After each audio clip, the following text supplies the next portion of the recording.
46 அறத்தாற்றின் இல்வாழ்க்கை யாற்றின் புறத்தாற்றில் போயிப் பெறுவதிவன். If man in active household life a virtuous soul retain, what fruit from other modes of virtue can he gain? ஒருவனர நெறியில் வாழ்க்கையைச் செலுத்தி வாழ்வானானால் அத்தகையவன் வேறு நெறியில் சென்று பெறத்தக்கது என்ன? What will he who lives virtuously in the domestic state gain by going into the other, ascetic, state?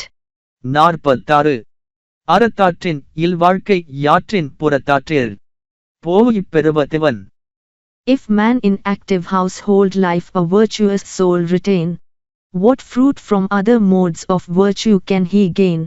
ஒருவனர நெறியில் வாழ்க்கையைச் செலுத்தி வாழ்வானானால் அத்தகையவன் வேறு நெறியில் சென்று பெறத்தக்கது என்ன? What will he who lives virtuously in the domestic state gain by going into the other, ascetic, state?